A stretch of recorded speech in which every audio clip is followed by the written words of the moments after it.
శుభం వ్యాధు శ్రీ గురుభ్యో నమః. ఇంట్లో అందరూ బాగున్నారు, చక్కగా బాగానే ఉన్నారు. సడన్గా మన ఇంటిలోనే మనకు కడుతున్నట్టు బ్యాంకర్స్ వచ్చి మన ఇంటికి మీద పడ్డారు.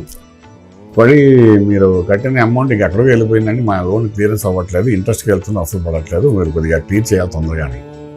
లేకపోతే మనకు లోన్ కట్టలేని పరిస్థితి ఏర్పడుతుంది. ఎవ్రీ మంత్ ఇన్స్టాల్మెంట్ కట్టలేని పరిస్థితి ఏర్పడుతుంది. ఎందుకు సడన్గా మనం ఫస్ట్ ఇయర్ బాగా కట్టాం, సెకండ్ ఇయర్ బాగా కట్టాం, 3 ఏళ్ళ ఎందుకు ఇలాగ అయిపోతుంది అంటే ఈ చతుర్థ భావం ఏం చెప్తున్నంటే ఇల్లు, వాకిలి, వాహనం అంటుంటాం. ఇల్లు గురించి చెప్పేది చతుర్థ భావమే. సో ఆ చతుర్థ భావంలో ఏమైనా పాపగ్రహాలు వచ్చి కూర్చున్నాయనుకోండి, మీకు లగ్నాలు చతుర్థ భావంలోని డెఫినెట్లీ దశలు అంతర్దశ ఎంత బ్రహ్మాండంగా ఉన్నా సరే ఈ చతుర్థ భావంలో పాపగ్రహం రాగానే ఆటోమేటిక్ అంటే వాడు ఏం చేస్తాడంటే ఆ భావానికి సంబంధించిన వ్యవహారం మీద కంట్రోల్ చేసేస్తాడు. మనకు అది యాక్టివ్గా అవ్వకుండా చేసేస్తాడు. సో చతుర్థ భావం అంటే ఇల్లు గురించి ఆలోచించాలి, చతుర్థం అంటే విద్య గురించి ఆలోచించాలి, చతుర్థం అంటే తల్లి గురించి ఆలోచించేది.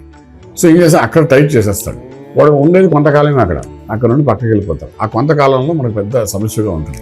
సో అటువంటి సమస్యలు ఏమైనా వచ్చాయనుకోండి, మళ్ళీ ఆ ఒక్క ఇన్స్టాల్మెంట్ కడితే చాలు, మళ్ళీ నెక్స్ట్ మనకు డబ్బులు వస్తే మనకు ప్రాబ్లం లేదు, ఒక్కొక్కసారి మిస్ అవ్వకుండా ఉండాలనుకున్నారు.